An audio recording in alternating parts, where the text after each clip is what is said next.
Hi guys, in this episode I'm going to show you how to make a logo using Illustrator.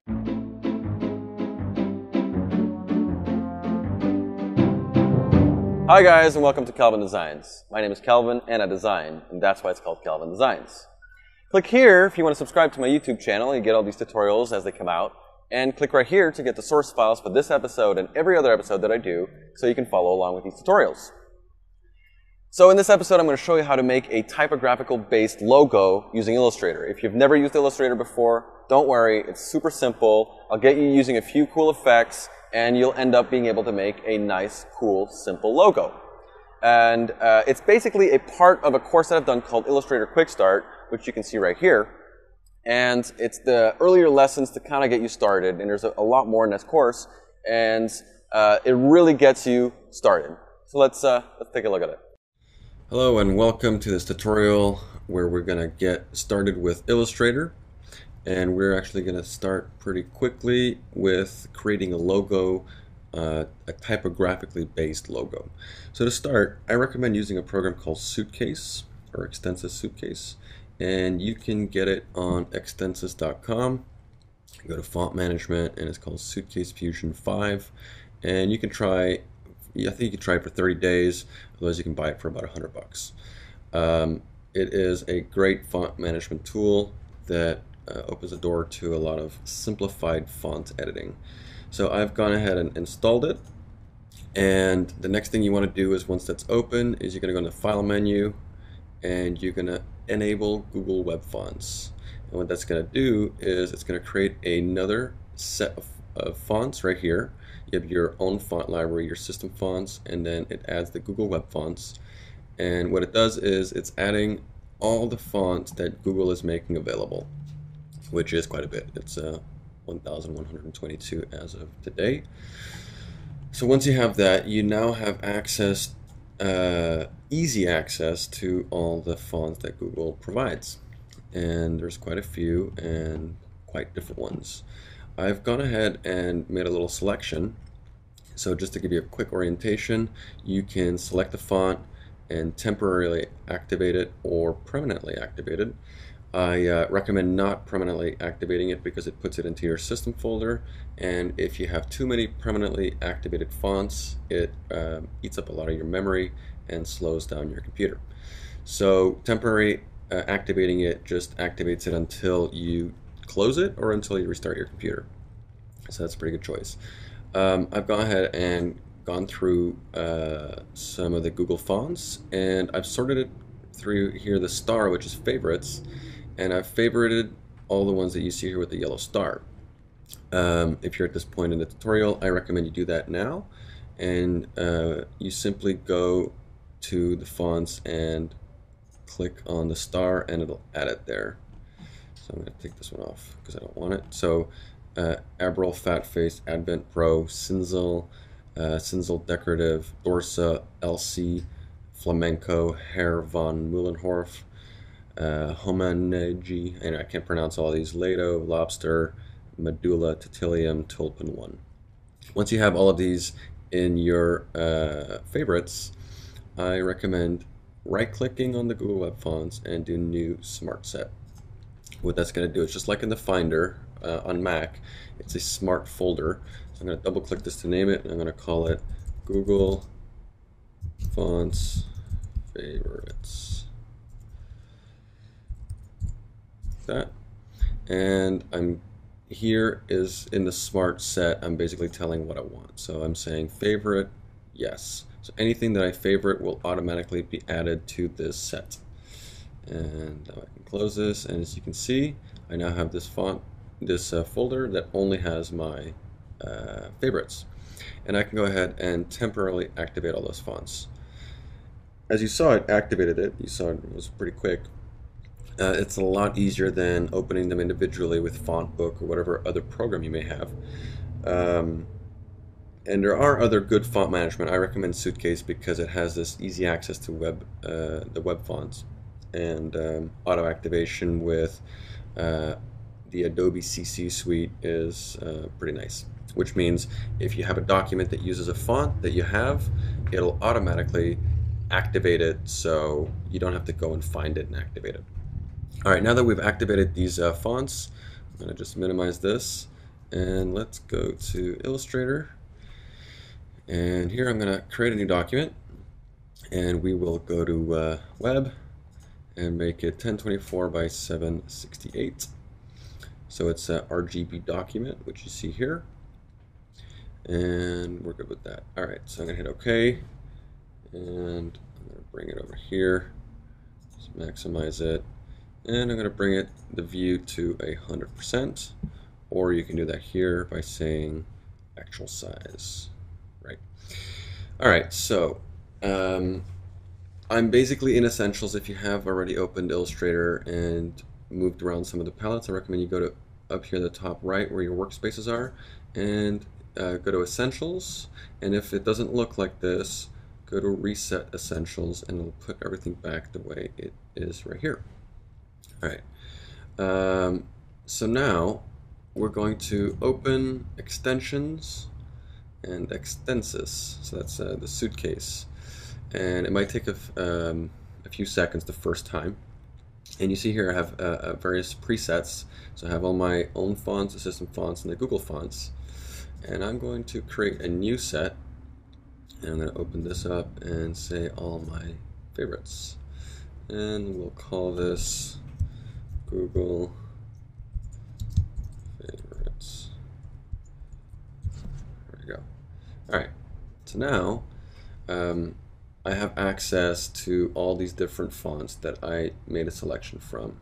And I don't have all the other fonts that I may have in my system, like Helvetica and Myriad and Times New Roman and all those other fonts. I just have the ones that I'm interested in right now. All right, I'm just going to shrink this for a minute. And so we're going to create a logo. And to start, I'm actually going to type down the text that's going to be the logo. So this is a typographically based logo. So I'm going to hit the text tool and I just click once and I'm going to type photo, and then I take the move tool and click out so I'm not in that selection. Hit the text tool again and click and type in Surge. All right. So I now have this and I have it selected. I'm going to move it up a little closer, select them both, and I'm going to go over here and just make it, let's say 24, 36. All right, so they're overlapping it. I'm just going to move it over. And I'm just trying to get a feel for some of these fonts. So they're both selected. By holding down the Alt key or Option key, it's going to make a copy, and you see the cursor changes to that double cursor, which means that if I click and drag, I'm actually going to be creating a copy. So I'm going to go ahead and do that and bring it over here, do that. I want both of them selected and do that again and again. Let's do 4, and then I'm going to make a couple rows. I'll just do 3 like this. All right, so now I'm ready to apply my fonts. So I'm going to go ahead and select the top 2, and then open up my Extensis, and we'll make it a Brill Fat Face. See how easy that was? I don't have a million other fonts, and while here in this character thing, I have access to all my fonts that's in my system that is currently loaded, and as you can tell, there's quite a few. And to make it easy, you can make font sets, which is really useful. So, which is my favorites from the Google Web Fonts. All right, so I'm going to go ahead and take the second one, and let's take Advent Pro Lite. So I'm doing them by family. Obviously, Advent Pro, as you can see, there's quite a few. I'm going to go ahead and just pick one of them. I think thin is probably nicer. All right, and then the third one, we'll go with Cinzel Black, and so on and so forth. So I guess Dorsa is next. Over here we'll go with LC, and then we'll go with, what's next? Flamenco. Okay, and then this one I can't pronounce, Her van Meulenhof. Right, and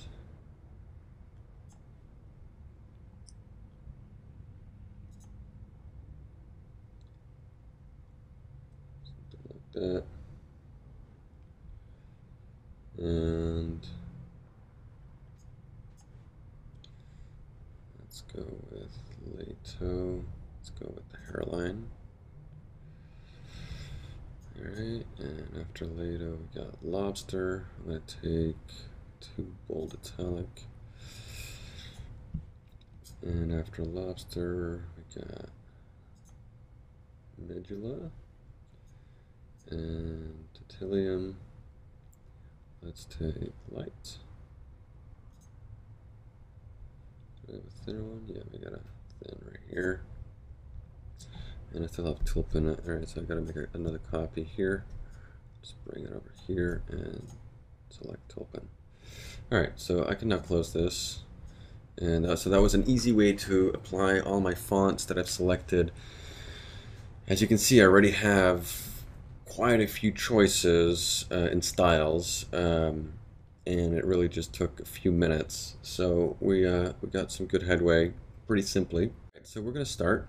And a first rule of thumb in terms of logos, it's good to have a logo really drawn by its shape and not so much its effects or filters or texture that you may apply to it. A logo needs to stand well on its own.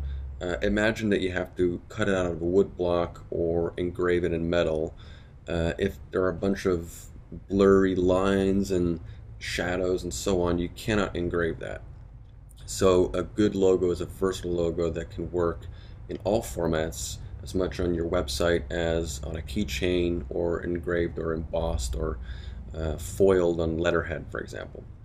So it's important to start with the idea that your logo has to stand well with simple lines and hard edges. Alright, so to start, I'm going to pick, let's just start with this one.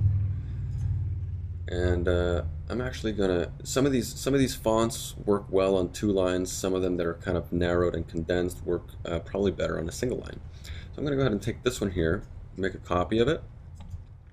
And to edit the text, you can do this a number of different ways. One of them is to just click on the text tool and then click in it, and you see how the cursor changes. And now, just like in any text editing programs, I can edit the text. And the other way is, when you have it selected, you just double click and you see now I'm in the text. So I'm going to add a bar, which is above the return, like this, and type in surge. Alright, and just to get an idea of what this could look like, I'm going to make it red. Alright, so this could be an idea of a logo. Alright, then I'm going to try and let's take this piece, and I like this thin one, and take this, except I'm going to take the first letter and make it lowercase. And to give it a little more style, I'm going to go to my text editing. So I'm going to have to go to Window, scroll down to my type, and go to the character palette. All right. So this is kind of an extended of what I had up here for the text editing. There's a little bit more in the in this window. So I'm going to go and make this. This is right here is the tracking, which is a space between the characters, and I'm going to make that.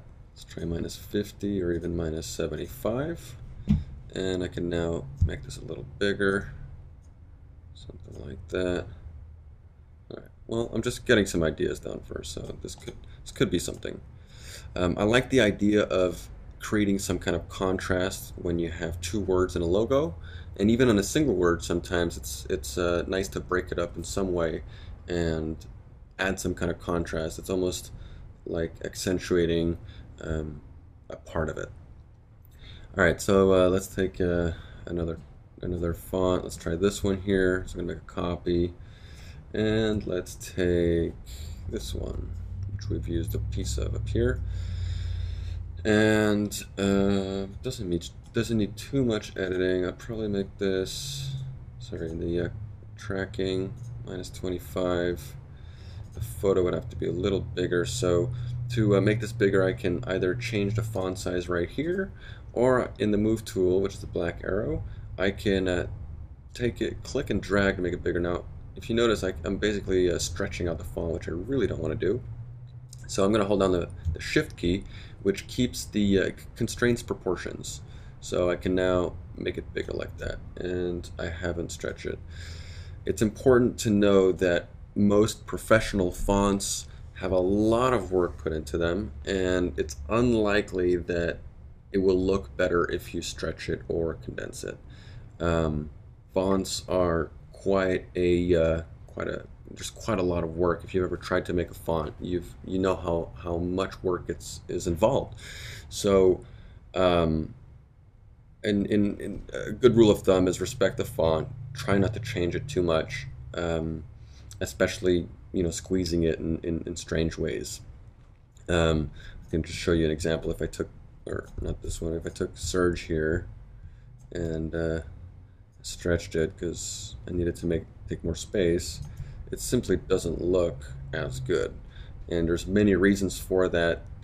Each one of these lines, the thicknesses are drawn in proportion to other parts of the letters, and here I've completely gotten rid of all those proportions, so it doesn't work well. All right, so let's try another one. Let's take a thin font like this, and I'm going to double click again to go into text, go to the right side, and I'm just going to type in Surge. I'm going to try an interesting thing here. I'm going to add a little block. So I take the click here on the rectangle tool, and I'm going to click and drag, and to make it a perfect square, I'm going to hold down the Shift key, and there you go. Made a black box that easily. I'm going to take the selection tool, and I'm going to right click on the box and arrange, send to back.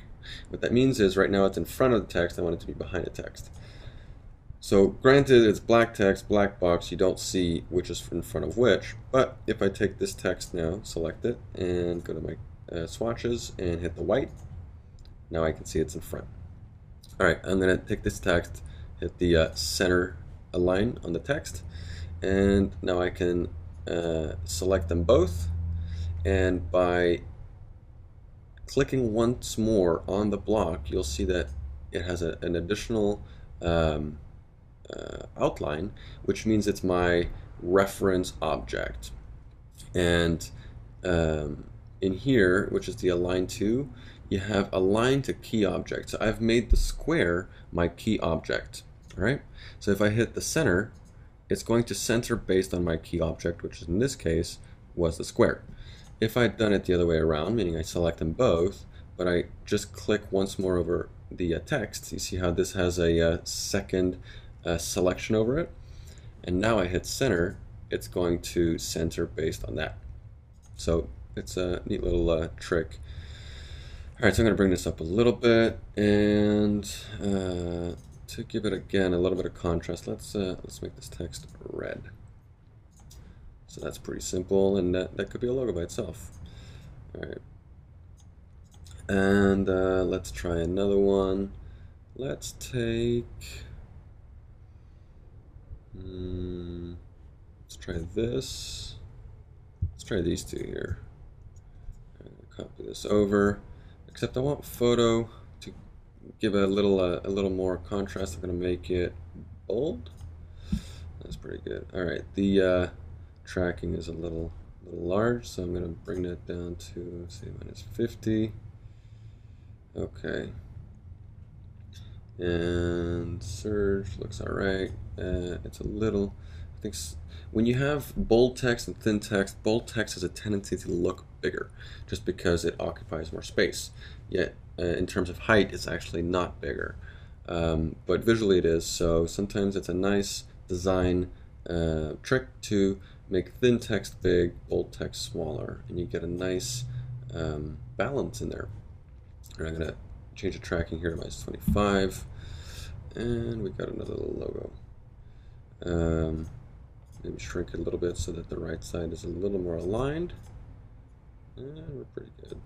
All right, So we now have 5 basic typographically based logos, and you can always edit them. And a really important thing is you have hard edges everywhere. Every single one of these logos could be embossed, engraved, foiled, whatnot. They don't depend on texture and blurry lines, so that's very important. You can obviously add more effects, and that's fine, but do so once your logo is final. So if, let's say, we said, okay, this is the final logo, I'm really happy with this. However, on my website, I want to give it a little bit of depth. Let's give it a drop shadow or a shadow. Let's try that. So I'll go to the ellipse tool, and I'm going to click and drag, and I'm going to hold down the shift key to make it a perfect circle. I'm going to go to my gradients here and click on the gradients. Very simple. On the type, I'm going to say radial, and I want the black inside and the white on the outside. So I'm going to invert simply like that. All right, now I'm going to take the move tool and bring it up here. I'm going to actually move my whole artboard a little bit so I can see better. All right. And I'm going to right click it, arrange, send to back because I want it behind my text. And then I'm going to shrink it in height, and I'm going to make it wider, something like that, except I want the gradient a little closer to the center, so bring this in like this, like so. Squeeze it down a little more. All right. And maybe a little too much. Something like that. That's a little dark.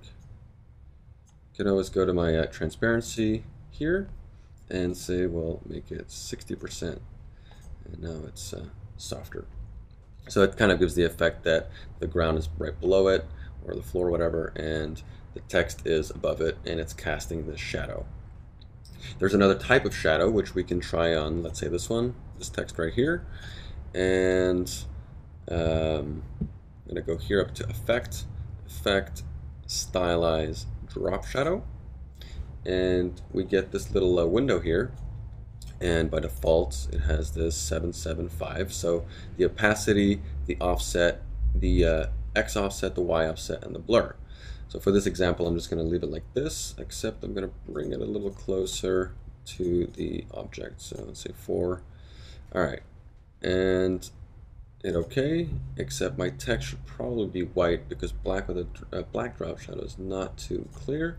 So let's make it white. All right. So now you can see there's a different type of shadow. You can see better here. And it's probably a little too blurry. So I'm going to go to the Appearance palette, which is here. And it says, okay, this has a drop shadow. So I'm going to click on this, which lets me edit that effect. And I'm going to reduce this a little bit, hit the preview button so I can see what I'm doing. Maybe make it a little closer, 3 and 3, and maybe a little more blurry, something like that. All right. Anyway, this is just an example of the kind of treatment you can do once your logo is drawn. And probably a nice little change to this would be to have this red. And well, that's a little bit of a bright red. I'll go with a darker red, something like that. And there you go. All right, so this is a good start. And whether you're doing this logo for yourself or a client or a friend, it's always good to have choices. Having multiple choices also helps the person pick the one he's actually going to like. Because if the person really didn't like these two, for example, but likes this one, if you just showed him this one alone, he would say, yeah, I like it. You know, it's good. I like it. If you showed him multiple ones, some that he'll like more than others, the one that he likes will actually stand out considerably compared to the ones he doesn't like. So it helps in not only for choice, and also because he can say, well, I like this font, but I like this treatment. So we can mix and match. All right, guys, I hope you liked that episode. And please share this on your social networks, whether it's Twitter, Facebook, Google+. It really helps me out. And don't forget to subscribe to my YouTube channel and sign up to the newsletter to get all these goodies. I'll see you in the next episode.